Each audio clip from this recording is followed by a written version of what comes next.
Hello everybody, welcome to season 2 of We Vote. We're doing the countdown to voting and the results, and we're 5 days away. It's Saturday from all of the action, all of the results. I'm including voting day, so it's 5 days. I'm including it as part of the countdown. And today's video we're going to be looking at, and you see I've got my guest out here.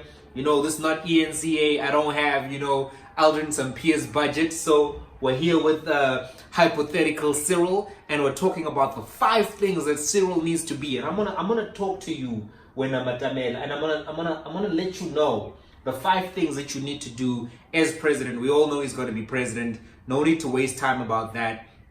So let's talk about the 5 things that need to happen in a Cyril Ramaphosa presidency, and the 5 urgent things. Number 1, he needs to survive. He needs to survive ACE. He needs to survive Zuma. He needs to survive that whole cabal of people who are trying to undermine him within the organization. I think when he gets a strong mandate, he will get a strong mandate. Let's not waste time debating that. It's going to happen. When he gets that, he needs to really, push these people out, push ACE out, push Zuma faction out, because they are undermining his leadership publicly so. And if people are willing to undermine your leadership publicly and you don't take action over a long period of time, you are going to be out of the organization. So Cyril needs to survive. He needs to survive till 2024 to see out his term, to not be recalled, to not have all kind of drama happening. We see that there's a news network that's new, that is kind of sympathetic to him, so maybe that will also help him survive. But he definitely needs to take action against ACE, against Zuma. They cannot be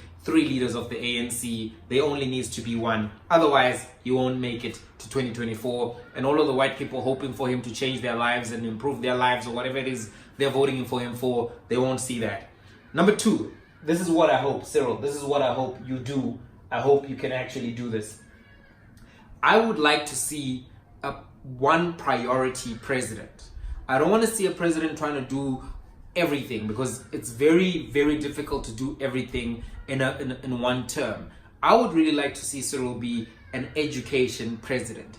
I would like to see him be the prime minister of education. So even though we have these people who are dealing with those portfolios, I think he needs to be very hands-on, because one of the biggest problems facing South Africa is actually the quality of basic education, the services provided to the basic education system, and also the quality of higher education system, access to a higher education system.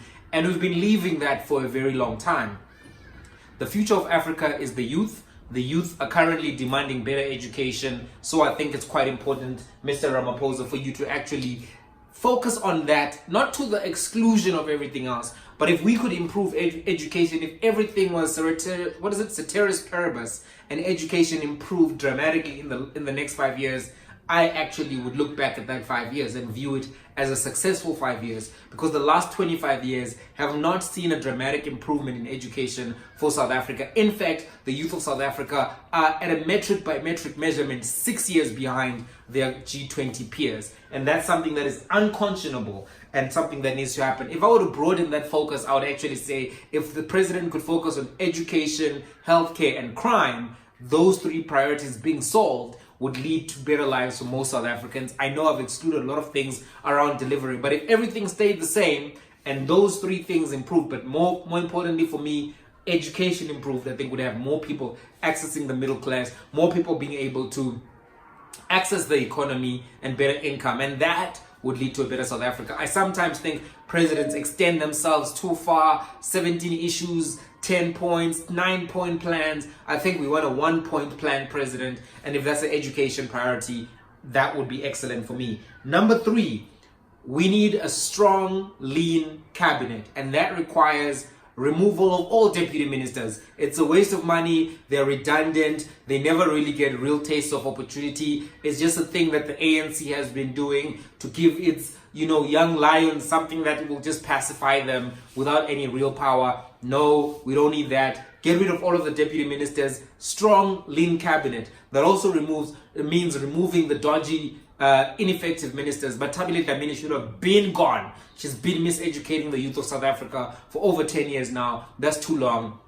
If you do the maths, if 600,000 children don't even get to write matric, that means there's 6 million kids who are, educated out of the employment system. 6 million. We don't need any other kids being miseducated by Batabile. She must go. Nomvula must go. Kwere must go. There are a few others. Everybody knows the names. Get rid of them. New faces, new energy. We don't need the old wood. Once you have the mandate, do the right thing. And don't waste time. Don't do the Zimbabwe thing where Mnangagwa first he was saying, no, I'm not going to remove them because it's not the right time. And then at the end, we ended up with a problematic cabinet as well in Zimbabwe. We don't need that. Move quick. We don't want to see dodgy, dirty cabinet. Clean it up. Make it lean, clean, pristine. That's what we need. Number 4, please be more decisive and take action. One of the biggest problems with Cyril is just the dilly-dallying, the indecisiveness, the mixed messages. Please, can you be more decisive? Can you take more rapid action? Can you actually be a decisive, bold, and consistent in messaging leader? Because we don't know where you stand on land. It's either we're not going to do it, we're going to do it, we're going to do it, we're not going to do it. We don't know. You don't know. Make a decision. Take a stand and honor that stand. That's something very important. All of these commissions that are going to wrap up, we need presidential action. We need to see that axe chopping up all the dead wood, removing those people. We want those people gone from civil service. Be decisive, be aggressive. We need to see that. The prevaricating, the pontificating, the equivocating. We don't need any of those catings, Baba. We need action. Right. Number 5. Can you play a bigger regional role? Right now, Africa is discussing this continental free trade agreement. They're discussing these free air spaces and all of these other regional integration matters. And South Africa isn't really front and center in that. And in fact, even though the ANC has got good policy on immigration, it's important that the ANC do more to deal with the regional issues. Rwanda is fighting with Uganda right now. Where's South Africa on that? There's also issues in DRC. Where's South Africa on that? Where's South Africa being on this South Sudan situation? We need South Africa to take more decisive action. There are some people in this country who don't like to see foreign faces. But one of the things that brings more foreign faces to this country is when the neighborhood deteriorates while South Africa remains stable. So we have an obligation to stabilize the neighborhood. So don't let Mnangagwa do whatever the hell he wants in Zimbabwe, oppress people, shut down internet, kill people, shoot people, injure them. All of those things create pressures for emigration on the side of the Zimbabwean border, and that creates pressure on the South African end. Make sure that you play a regional role. Use the resources that you have.